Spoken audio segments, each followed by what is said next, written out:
Hello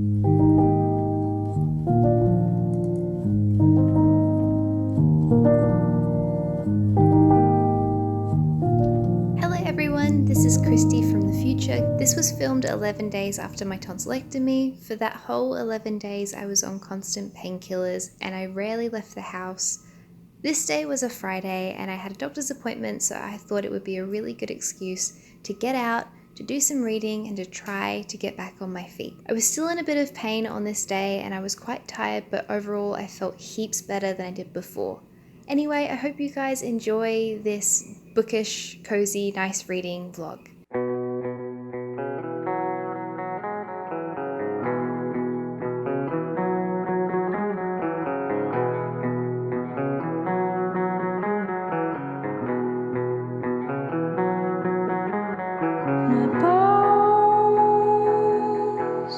My body tells me no, my soul, it wants you for my own. It always happens after the fall. My eyes,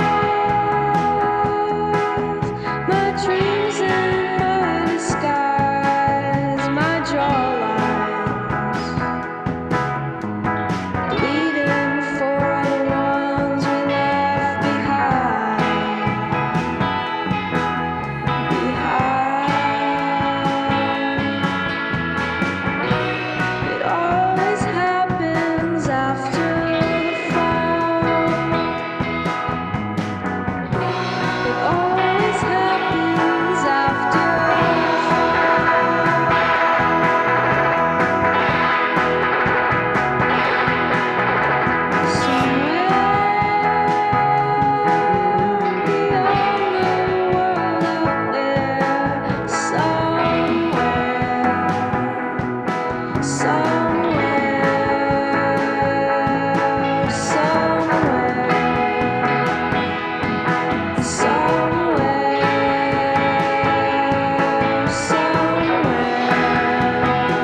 The spot is really beautiful and I love it, but the sun has just moved to a point where I'm starting to get blinded and I will literally get sunburned. So I'm gonna go move right over there and sit somewhere else.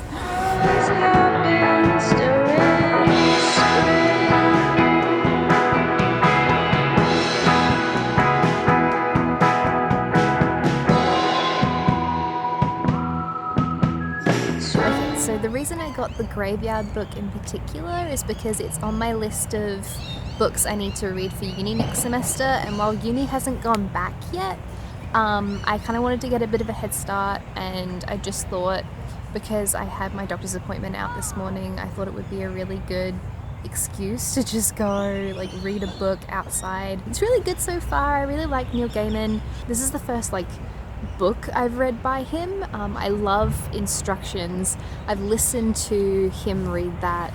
I think it's more like a picture book, that one. I've listened to him read that so many times, like the audio version of it. I'll link it down below. It's magical and I love it. But yeah, the plan was originally to go sit the plan was originally to go sit in a cafe and be super cozy and read, but I wanted to go to the tea bar and it was really full, and because I had just walked to my doctor's appointment, I felt really, really warm and fatigued and kind of gross, so I figured it'd be much, much better to grab takeaway and just go sit in the park, and it's been really beautiful and lovely, so I'm glad I went and did this. As you guys know, this is my first proper morning outside, and while I feel really tired and my throat is hurting a little bit, it's been really good to get out of the house. I think this is the most active, or it's obviously been the most active I've been in the past 2 weeks-ish, so it's really good to start trying to get back to normal. It's so beautiful and peaceful in here, honestly. The best part of living in Adelaide is having access to these gardens. When I lived in Japan, I used to spend heaps of time in the public gardens there, and now that I work a full-time job, it's not something I get to do as much, but this has just been a really lovely morning and it's made me feel super duper happy. Anyway, I'm gonna go meet my boyfriend for lunch soon, so I will check back in with you guys later.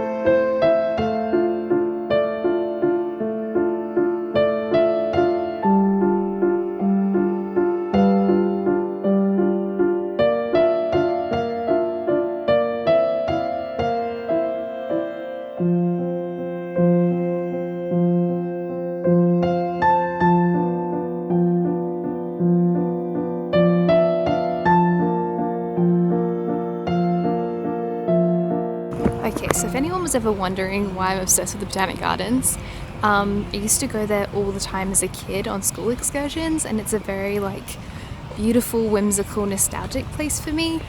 It's also incidentally right next to my old university, which I'm going to show you guys right now. Pretty sure I've showed you a heap of times in vlogs my old uni. Let's go show you where I did my undergraduate degree. Yay!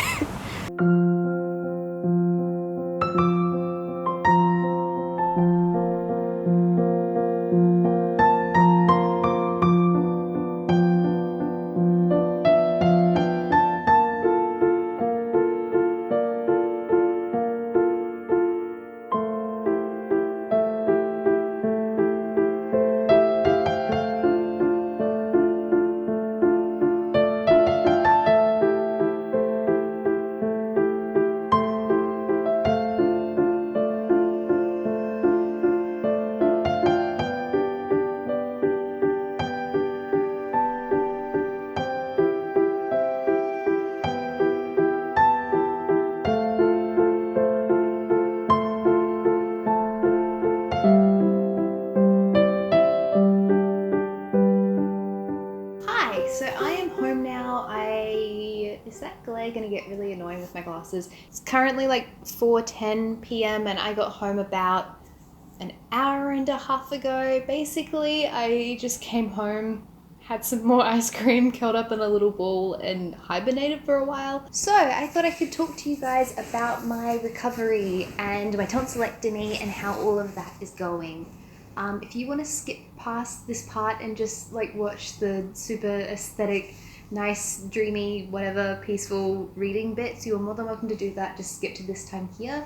But for those of you who are interested in how everything's been going, feel free to stick around, and this will be a bit of a story time segment in this vlog. So going all the way back to the beginning when I was 15, yeah, this is going back that far. When I was 15, I got really, really bad glandular fever. I actually ended up hospitalized with it. And then straight afterwards, I got the 100-day cough. I coughed so much, I broke my ribs. I never actually went to the doctors for this, but I'm certain I fractured my ribs because I had these massive black bruises all along my rib cage. And every time I breathed, it hurt. So I think those were fractured ribs. Every time I didn't sleep enough, or every time I got stressed, or every time I got sick, my tonsils would flare up so easily. They always felt heavy and sore, and they were always just not having a great time. When I moved to Japan and became an English teacher, they got so battered. I was having chest infections and throat infections once a month or once every other week. I thought, honestly, looking back on it, I loved living in Japan and I would move back to Japan in a heartbeat. Tokyo is my favorite place in the world, as all of you guys know. I loved living there. But I was so in the wars health-wise when I lived there. Honestly, I went through this massive period where I was just ill all the time, and I was dizzy all the time. Every time I stood up, I felt like I would faint, like I saw stars, and it was super dramatic, and I just thought I was being a baby and I was overworked. No, that was not the case, because I got home to Australia and I finally went and saw some doctors about it. I got referred to some specialists. A very, very nice doctor stuck a camera up my nose and down my throat, and that was not a feeling I want to feel again. It's like burning in the middle of your skull. You shouldn't feel something in the middle of your head, but no. Found out that I actually had a really, really bad iron deficiency, hence the dizziness and the fatigue and all this stuff. And on top of that, I needed my tonsils to come out. My doctor said that my tonsils were very small and very, very scarred, and they were going to cause me issues for the rest of my life unless I got them taken out. I went on the public waiting list, which is supposed to be about a year long to get your tonsils out. Very, very fortunate in Australia. We have universal healthcare, so that meant that I didn't have to pay for it. I literally only had to pay for the painkillers they gave me, which is $22.11 or something like that. Like everything else was completely free. I honestly haven't been talking that much since I got my tonsils out, and I can just feel my throat starting to get really scratchy and like painful. It's been about 4 hours since I took painkillers, so I don't know if they'll still be working, but I feel okay for now. So let's keep on chatting. So me waiting for my tonsils to come out was supposed to take around 12 months. For me, it was actually a lot faster than that. It was 10 months. I went to all those doctors back in September. Still have the iron deficiency, by the way. Like that's kicking on, even though I take iron tablets. I was at work a couple weeks ago or a few weeks ago, and got a random call from a private number, and it was a nurse from my hospital saying, "Your surgery is in 2 weeks. You can't change the date. Thanks. Bye." The day of my surgery, I got to the hospital at 8:15 a.m. I got up 2 hours exactly before my admission time so I could drink 200 milliliters of water, because I was like super worried about being dehydrated and headachy, but you can't drink anything and you can't eat anything before your surgery. So I got up and I had the prescribed water when I was allowed to. My boyfriend came with me. Tyler, who's my boyfriend, like many of you guys know, was honestly a saint throughout this whole process. Like he was the biggest support for me, and he was so freaking brilliant. Like honestly, he took the best care of me, and he went like above and beyond to make sure that I was good and I was as comfortable as I possibly could be. So yeah, got to the hospital at 8:15 a.m. and then we waited for about 2 hours before I was actually admitted. During that time, I was trying to read Harry Potter, the first Harry Potter book. I brought it with me. 10:30 or 10:40-ish, I finally got called in to change. I changed into my hospital gown. I changed into my super duper fashionable compression socks, and I said goodbye to Tyler and I went in. The doctor who had to put in my drip, she was a student, and the first thing she said to me was, "Oh, I'm a student. Do you mind if I put the drip into your hand?" And like the drip is the needle that all of your drugs go through and like your anesthetic goes through and whatever. She was lovely, but she like kind of butchered my hand. Like it's been 11 days since my surgery, and you can still see the bruise on my hand. At around 11:20, I was wheeled in for surgery. I'd already met all of my doctors. They were super duper lovely. But the whole time, all I could think was, this looks exactly like Grey's Anatomy. And I know that's like the most stupid thing to think, because obviously it looks like Grey's Anatomy. But spent a lot of years watching that show, and it really did look like Grey's Anatomy, and I was like super disconcerted because of it. I remember everything up until the moment they put the mask on my face, and then I woke up and I was in so much pain. Like, I was in so much pain when I woke up. It was just like burning. My nurse said the first thing I did when I woke up was I was crocodile rolling. And I was violently shivering as a result of the anesthetics. I was like, I didn't feel cold. Like I remember very clearly I didn't feel cold, but I was shivering so much. I wasn't freaking out. Like I wasn't having a fit. I was trying to roll over to get onto my stomach because I thought I was at home and I was trying to get comfy. But it must have looked like I was like freaking out. I was just really frustrated by all the cords and cables and stuff because I was like half asleep.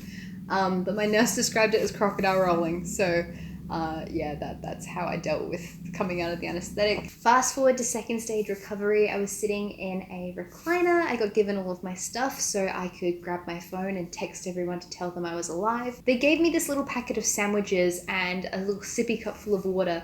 And I was like, oh, great, water, because I was so thirsty, and I went to sip it, and the feeling of the water touching the back of my throat was agony. Like it hurt so much, because basically what happens is they take out your tonsils and then they cauterize the entire back of your throat. So they burn your throat to stop it from bleeding. Like I didn't have any stitches, it was just cauterization. So this whole time that I was in surgery, Tyler was at a nearby shopping mall.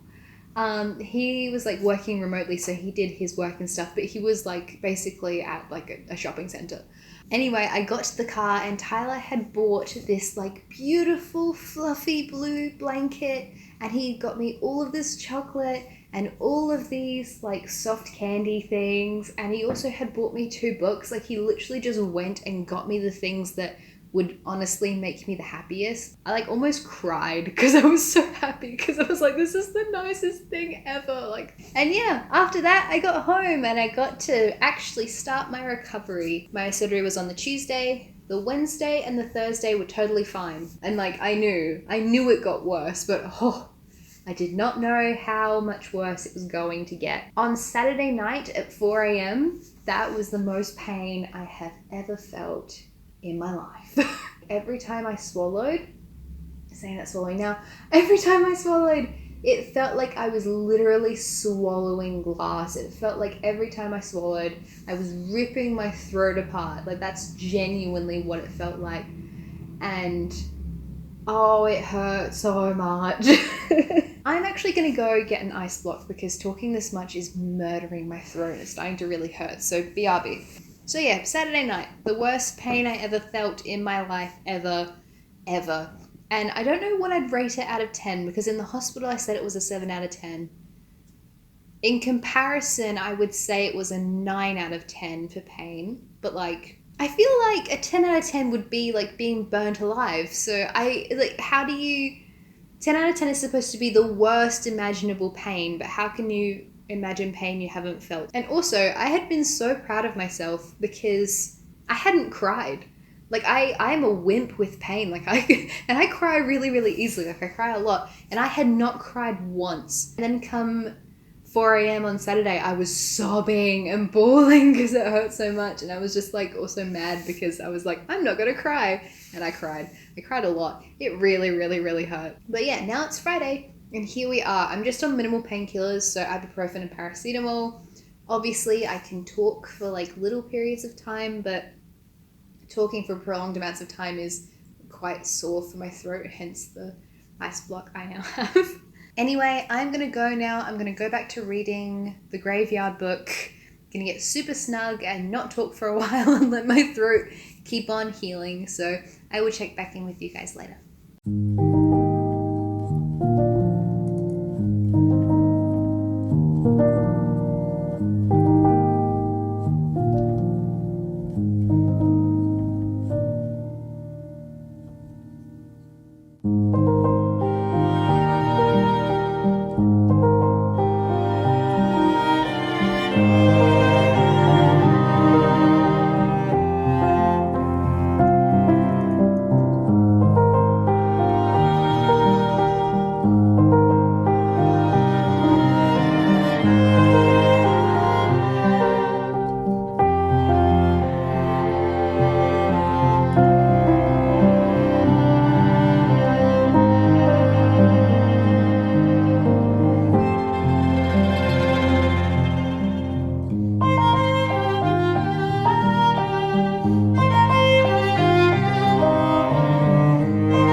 It's pretty late now. I've read a bit more of the Graveyard book, but I haven't finished it yet. I will let you guys know what I think about it in a different book. Oh god, I'm tired.